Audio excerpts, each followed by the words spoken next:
सोच रही थी कि इस बार मम्मी के घर चली जाऊं, छुट्टियां भी हो गई हैं, चली जाऊं क्या समर वेकेशन अरे पे? यार नहीं यार, आप लोगों के बिना मन नहीं लगता मुझे घर में। मुझे अकेला लगता है, अकेला अकेला घर कैसा लगता है, अकेला घर सुना। दोनों आप दोनों चले जाओ तो कैसे कर मैं रहूंगा, मैं बताओ।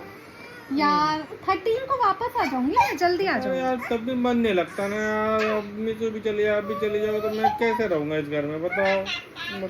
अच्छा चलो फिर एक काम करते हैं, नहीं जाती मैं, ठीक है? अरे यार अभी आप बोले थे आपका मन करा तो मैंने टिकट भी करा दिया। अब आप रात की गाड़ी है आपकी आज की, तो अभी चलो अभी आधे एक घंटे में गाड़ी है आपकी। आप चलो पैकिंग करो जल्दी से आप। आपने टिकट भी करा दी? तो यार आप ही तो बोले थे आपका मन कर रहा था, मैंने आपके मन को मैं थोड़ी टालता हूँ यार। आपका मन करा तो मैंने कटा दी टिकट।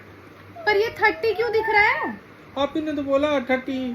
पर मैंने 13 बोला है। अरे यार वो आपके 30 के बिना, 30 को आपके बिना रहना पड़ेगा। 30 तक आप दोनों के बिना यार कैसे रहूंगा मैं, बताओ यार आप। चलो चलो यार जल्दी जल्दी चलो यार, पैकिंग करनी है। अभी गाड़ी है 1 घंटे की यार। अब चलो चलो जल्दी चलो, पैक करो चलो।